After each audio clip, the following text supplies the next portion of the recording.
Hello friends, आज के video में हम आपसे चर्चा करने चल रहे हैं मुग़ल प्रशासन के बारे में। मुग़लों के समय प्रशासन का संचालन किस तरह से होता था। इतना बड़ा मुग़ल साम्राज्य था, आज के अफ़गानिस्तान से लेकर के काबुल कंधार से लेकर के दक्षिण में औरंगजेब के समय में सुदूर दक्षिण तक, गुजरात से लेकर के आसाम तक का क्षेत्र। तो इस पूरे साम्राज्य का प्रशासन कैसे चलता था, कौन से अधिकारी होते थे, कौन से मंत्री होते थे, कौन से अलग अलग विभाग थे, इन सभी का हम विस्तार से आपके सामने वर्णन करेंगे। आइए चर्चा करते हैं केंद्रीय प्रशासन की। पूरे प्रशासन को हम दो भाग में बांटेंगे। दो वीडियो में हम पूरे इस टॉपिक को कवर करने जा रहे हैं। पहला वीडियो जो है वो केंद्रीय प्रशासन का है कि केंद्र का शासन कैसे चलता था, और दूसरा वीडियो होगा प्रांतीय प्रशासन का। तो केंद्रीय प्रशासन के कौन से अधिकारी होते थे।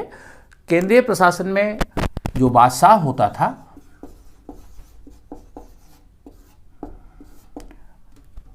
संपूर्ण शक्तियां बादशाह के हाथों में केंद्रीकृत होती थी। तो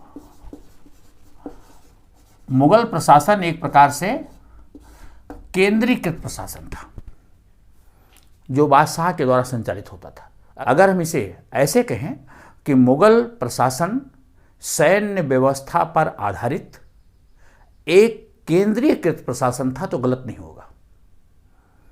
सारी शक्तियां सम्राट के हाथों में, और वो इस पावर को एग्जीक्यूट कैसे करता था, सेना के बल के आधार पर। सेना के बल के आधार पर पूरे साम्राज्य को नियंत्रित करना। तो एक व्यक्ति के हाथों में शासन की पूरी बागडोर होती थी, और वो होता था मुगल सम्राट। मुगल सम्राट की सहायता के लिए एक मंत्रिपरिषद होती थी, मंत्रियों की एक परिषद होती थी,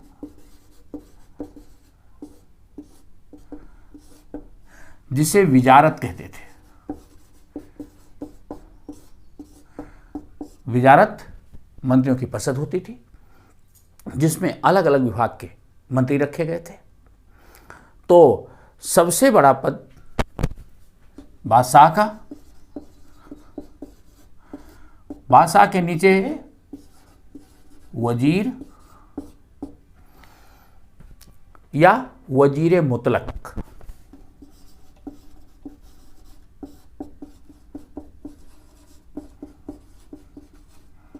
इसको वजीर मुतलक कहते थे। अकबर ने शासन के 8वें वर्ष इस पद को समाप्त कर दिया। उसके बाद वजीर का पद समाप्त कर दिया गया और एक नया पद बनाया गया जिसको कहा गया दीवान।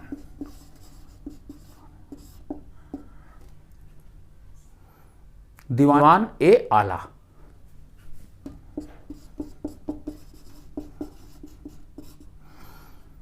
दूसरा अधिकारी जो दीवान आला के बाद जिसका नंबर आता था, मीर बख्शी।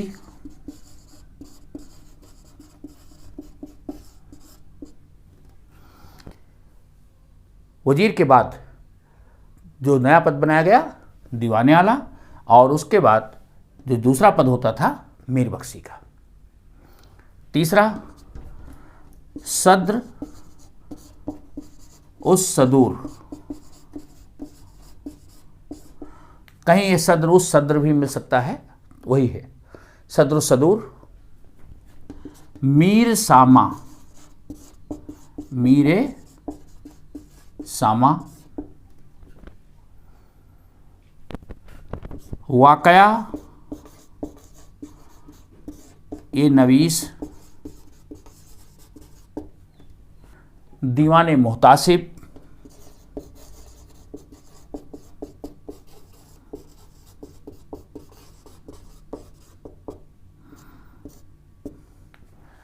वरीदे ममालिक।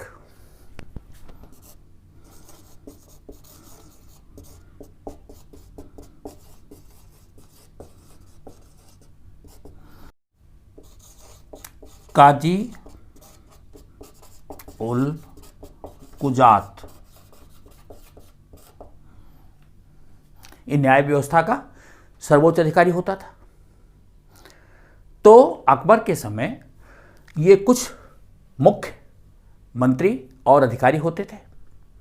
अकबर के समय जिनको मंत्री का दर्जा प्राप्त था उसमें दीवाने आला, मीर बख्शी, सद्र सदूर, काजी उल कुजात ये होते थे।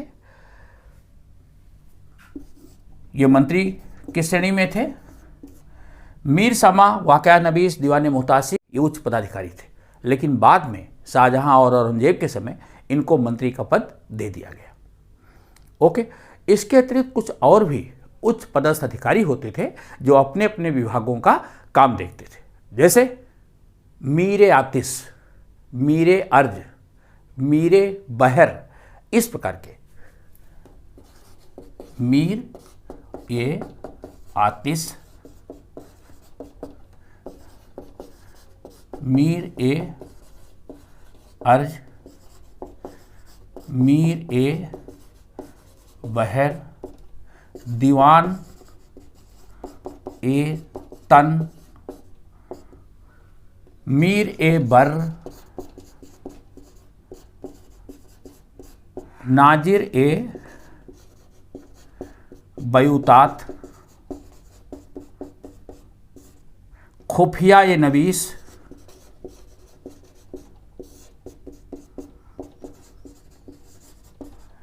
मुसद्दी,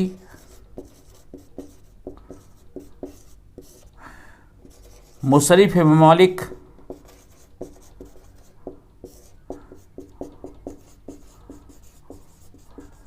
मुस्तौफी ममालिक।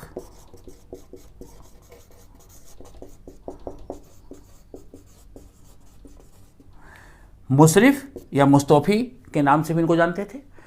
तो ये कुछ अन्य दूसरे अधिकारी होते थे। ओके, तो ये उच्च पदाधिकारी अपने अपने विभागों का काम देखते थे। अब इन पर हम विस्तार से एक एक को देखते हैं। अकबर ने अपने शासन के 8वें वर्ष जो वजीर का पद था, इस पद को समाप्त कर दिया, क्योंकि बैरम खां पहला वजीर का पद उसको दिया गया था, वो वजीर मुतलब था। उसने देखा कि वजीर अपनी शक्तियों का बेजा फ़ायदा उठाते हैं, सारी शक्तियां उनके पास होती थी, तो प्रधानमंत्री के रूप में उनकी शक्तियों को कम करने के लिए उसने इस पद को ही ख़त्म कर दिया और इस पद की शक्तियों को कम करते हुए नया पद बना दिया दीवाने आला का। और इस पद पर मुजफ्फर खान की नियुक्ति पहले दीवान के रूप में हुई। उसके बाद राजा टोडरमल, एवाज शाह मंसूर अली, इनको अकबर के समय में नियुक्त किया गया। जहांगीर के समय में जहांगीर के जो ससुर थे एतमाउद्दौला खां, वो दीवान के पद पर रहे। और शाहजहां के समय सादुल्ला खां को दीवान का पद दिया गया। औरंगजेब के समय इस पद पर सबसे ज़्यादा समय तक रहने वाले व्यक्ति का नाम था असद खां।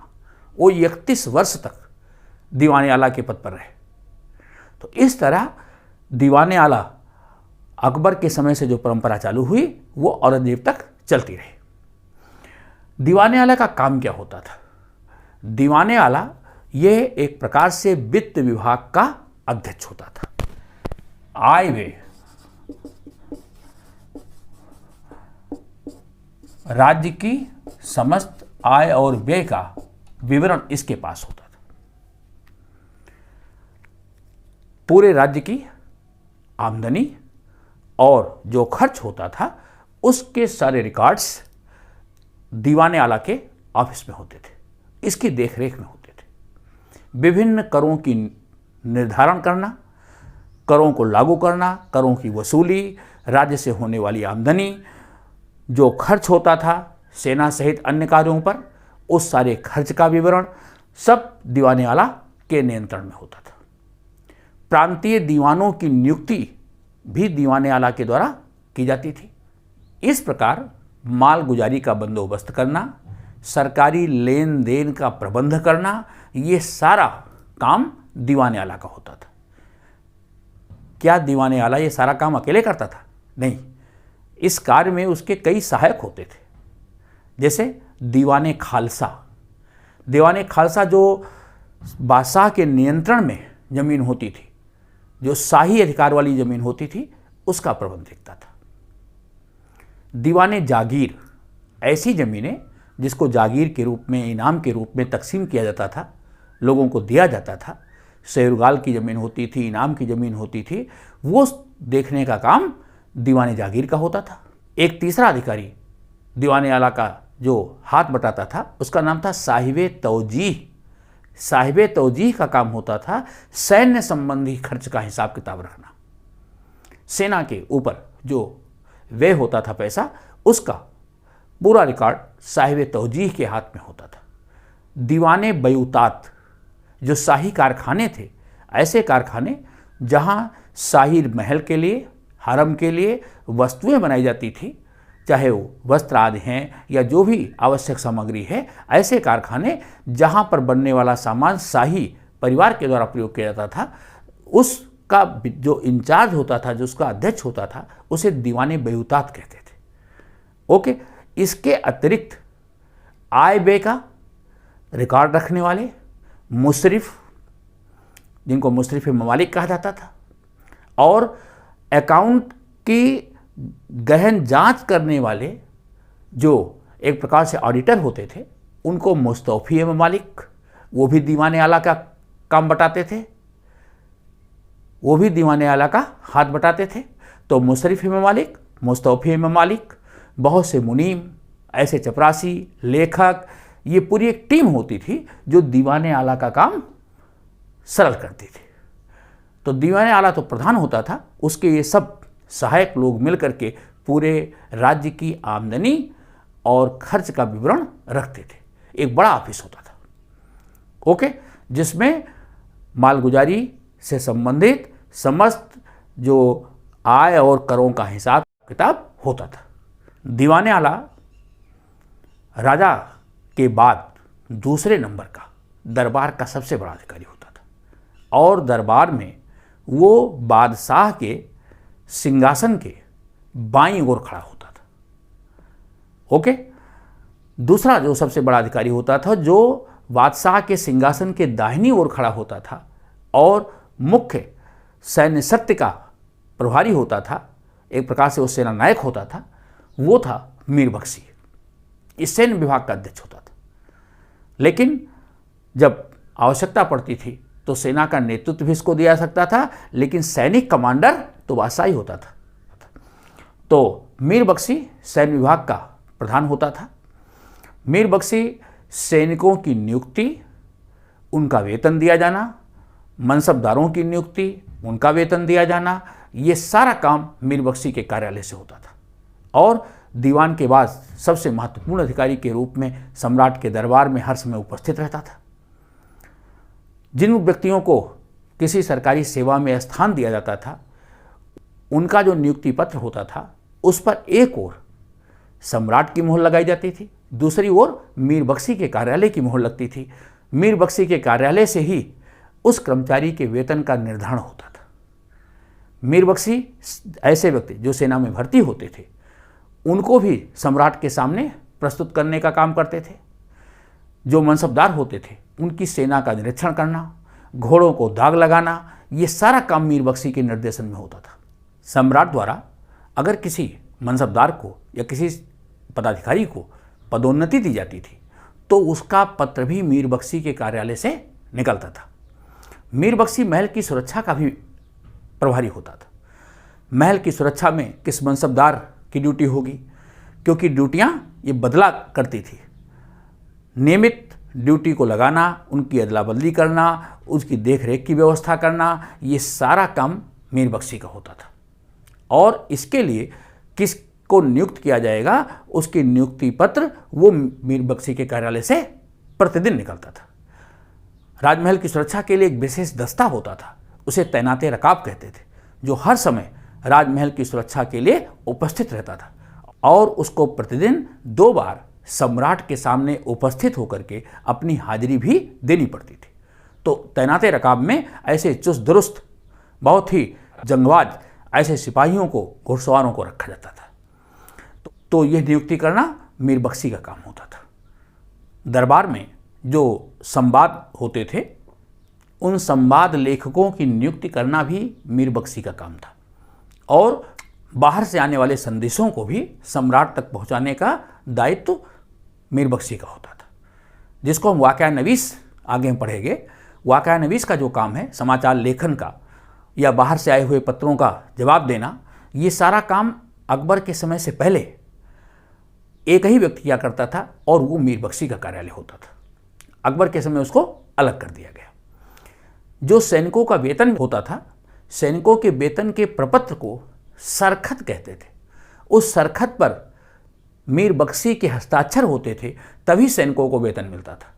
एक प्रकार से जैसे पे बिल बनता है आज, तो पे बिल के ऊपर मीर बख्शी के हस्ताक्षर होने के बाद ही सैनिकों को वेतन भुगतान किया जाता था। तो मीर बख्शी दीवान के बाद सबसे महत्वपूर्ण पद था। अधिकारियों की नियुक्ति के साथ साथ उनका वेतन निर्धारण करना, मनसबदारों का स्थान, उनका पद निर्धारण करना, उनका वेतन निर्धारण करना, सम्राट की सुरक्षा, ये सारा दायित्व मीर बख्शी के पास थी। तो मीर बख्शी के कार्यालय में बहुत से उसके सहायक भी होते थे। 4 मीर बख्शी होते थे जो प्रशासन के कार्य को संचालन करने में इसकी सहायता करते थे। जैसे बख्शिए हुजूर, बख्शिए शाहगिर्द पेशा, ये 2 मुख्य बख्शी होते थे। प्रांतों में राज्य की सुरक्षा के लिए जो बख्शियों की नियुक्ति होती थी, वो भी मीर बख्शी के कार्यालय से होती। बख्शिए हुजूर और बख्शिए शाहगिर्द पेशा, ये मीर बख्शी की सहायता करते थे। तीसरा जो मुख्य अधिकारी था, वो था सद्र सदूर या सद्र उस सद्र।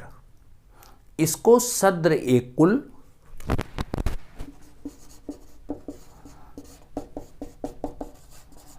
या शेख उल इस्लाम भी कहा गया है। चाहे इसे सदरुल कुल कहें या शेख उल इस्लाम कहें, क्योंकि ये बादशाह का धार्मिक सलाहकार होता था। शरीयत का पालन करना, न्याय विभाग के प्रधान के रूप में, साथ ही साथ जो ऐसे धार्मिक विद्वान थे, ऐसे बड़े धार्मिक व्यक्ति हुआ करते थे, उनको दानात देना, ऐसी संस्थाओं को दान देना। तो इनाम और दान विभाग का प्रभारी, न्याय विभाग का प्रभारी, धार्मिक विषयों का प्रभारी, क्योंकि धार्मिक मुद्दों पर ये बादशाह को अपनी राय दिया करता था। शरीयत का पालन करवाना इसका उद्देश्य होता था। तो ये 3 कार्य इसके पास थे। तो ऐसे पद पर किसी धार्मिक व्यक्ति को, जो ऐसे विद्वान व्यक्ति को ही नियुक्त किया जाता था। बैरम खां के समय शेख गवाई इस पद पर नियुक्त होने वाला पहला सद्र सदूर था। ओके, तो शेख गवाई को पहला सद्र सदूर बैरम खां ने नियुक्त किया और उसके बाद अकबर के समय बाद में सद्र सदूर की जो शक्तियां थी वो थोड़ी कम कर दी गई। ओके, लेकिन प्रारंभ में इसकी शक्तियां बहुत ज़्यादा होती थी। तो सद्र सदूर का काम होता था न्याय का प्रभारी होने के नाते न्यायाधीशों की नियुक्ति, जो काजी होते थे काजियों की नियुक्ति, सूबों में काजियों की नियुक्ति, प्रधान न्यायाधीश की नियुक्ति, जो काजी उल कुजात होता था उसमें इसकी राय होती थी। शरीयत का पालन हो रहा है या नहीं हो रहा है ये देखना सद्र सदूर का काम होता था। साथ ही साथ ऐसी धार्मिक संस्थाओं, धार्मिक व्यक्तियों को जो इनाम में जागीर दी जाती थी या जिसे सैरुगाल कहते थे या उसको मदद ए मास कहा जाता था, ये बांटना सद्र सदूर का काम था। तो एक प्रकार से मदद ए मास या सैरुगाल के रूप में बड़ी बड़ी जागीरें देना, ये सद्र सदूर का काम था। ओके, सद्र सदूर कई बार प्रधान न्यायाधीश के रूप में भी काम करता था। और मैंने बताया कि जो सूबे में न्यायाधीश होते थे उनको काजी कहा जाता था, उनकी नियुक्ति भी सद्र सदूर के द्वारा की जाती थी। और ये अधिकार सद्र सदूर को कब मिला?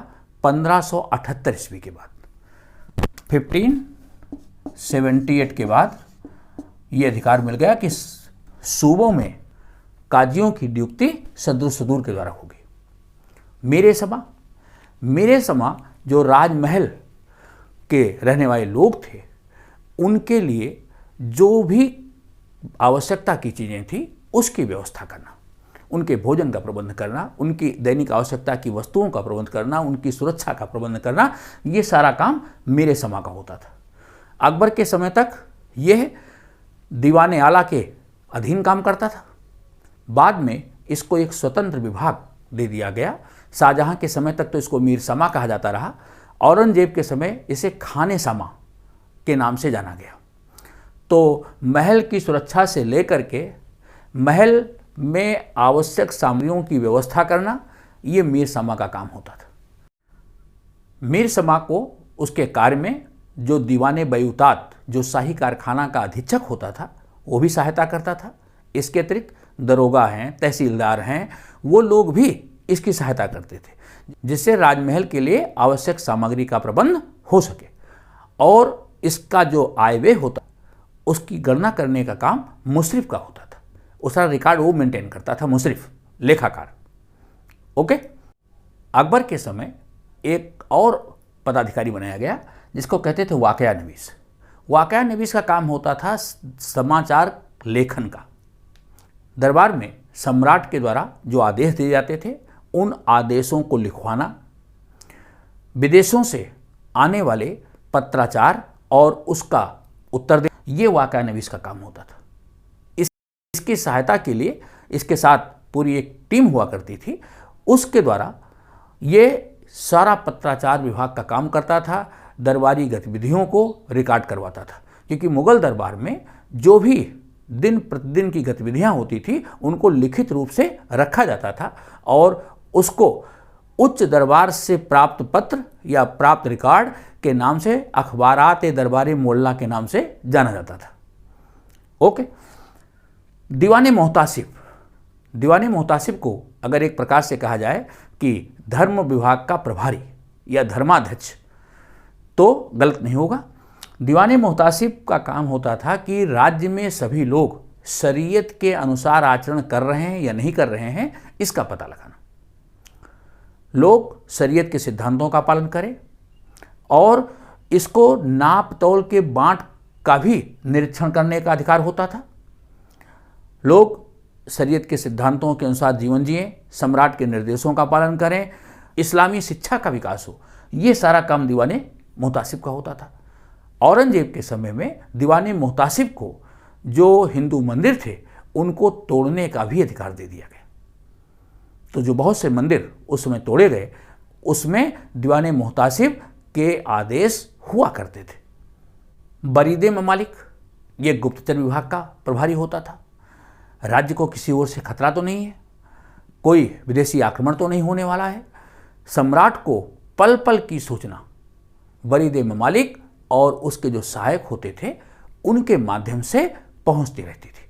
साम्राज्य के कोने कोने में इसके जासूस, इसके जो खुफिया दस्ते होते थे, वो फैले होते थे और हर क्षेत्र का समाचार ऐसे हरकारों के द्वारा, जो घुड़सवार हरकारा होते थे या ऐसे पत्रवाहक होते थे कसीद, उनके द्वारा राजधानी तक पहुंचता था और सम्राट तक पहुंचता था। काजी उल कुजात, ये न्याय विभाग का सबसे बड़ा अधिकारी होता था। इसके बाद की अपील सम्राट द्वारा सुनी जाती थी। तो काजी उल कुजात न्याय विभाग का न्यायाधीश था और इसके अंडर में जो सूबे के काजी होते थे, वो होते थे। तो न्याय विभाग का अधिकारी, जिसको कि शरीयत के निर्देशों के अनुसार शरीयत की पालना करते हुए न्याय व्यवस्था को संचालित करना होता था, ये दायित्व था काजी उल कुजात का। इसके अतिरिक्त जो केंद्रीय मंत्रियों के साथ साथ अन्य जो दूसरे पदाधिकारी होते थे, जो उच्च पदाधिकारी थे, उनमें आता है मीर आतिश। ये तोपखाना विभाग का, आतिश का अर्थ होता है आग। तो तोपखाना विभाग का जो प्रभारी होता था, अध्यक्ष होता था, वो मीर आतिश। मीर अर्ज, वाकया नवीस को बहुत से पत्र लिखवाने पड़ते थे, बाहर से पत्र आते थे, उनका जवाब जाना होता था, दरबार की गतिविधियों को लिखना पड़ता था। तो मीर अर्ज समाचार लेखन का काम करता था, इसका प्रभारी था। मीर बहर जो पदाधिकारी होता था, ये जल सेना का प्रधान होता था। तो जल सेना के अध्यक्ष के रूप में मीर बहर को काम देखना होता था। मुगलों के समय जल सेना थी। इसके अतिरिक्त दीवाने तन, ये सैनिकों को वेतन बांटने का काम देखता था। साथ ही साथ जागीरों को बांटने का जो काम होता था, वेतन और जागीर संबंधी जो मामले होते थे उस मामले को भी दीवाने-तन निपटाता था। मीरे बर ये वन विभाग का अधीक्षक होता था। वन विभाग की सुरक्षा करना इसका दायित्व मीरे बर के पास होता था। नाजिर बयूतात ये शाही कारखाने का अधीक्षक होता था। जहाँ शाही हरम के लिए, राजमहल के लिए जो वस्तुएं बनती थी, उन वस्तुओं के निर्माण के जो कारखाने थे उसका अधीक्षक नाजिर बयूतात होता था। खुफिया नवीस वरीद ममालिक के साथी के रूप में काम करते थे। गुप्तचर लोगों का अध्यक्ष होता था। मुसद्दी ये बंदरगाह का प्रभारी होता था। जो बंदरगाह थे, सूरत उस समय प्रमुख बंदरगाह के रूप में था, तो खंभात, सूरत, तो मुसद्दी बंदरगाह का प्रभारी था। मुशर्रिफ ममालिक ये लेखाकार होता था और मुस्तौफी ममालिक लेखा अधिकारी होता था। इसका काम होता था निरीक्षण करना कि आय व्यय सही हो रहा है या नहीं हो रहा है। तो इस प्रकार संपूर्ण मुगल प्रशासन का जो केंद्रीय ढांचा था उसमें ये मंत्री और ऐसे उच्च अधिकारी विभिन्न अन्य सहायक अधिकारियों के माध्यम से पूरे प्रशासन को संचालित किया करते थे। मिलते हैं मित्रों अगले वीडियो में प्रांतीय प्रशासन और उसकी व्यवस्था के साथ। आपको वीडियो कैसा लगा आप अपनी प्रतिक्रिया भी देंगे। चैनल को लाइक था सब्सक्राइब भी करते रहेंगे। थैंक्स।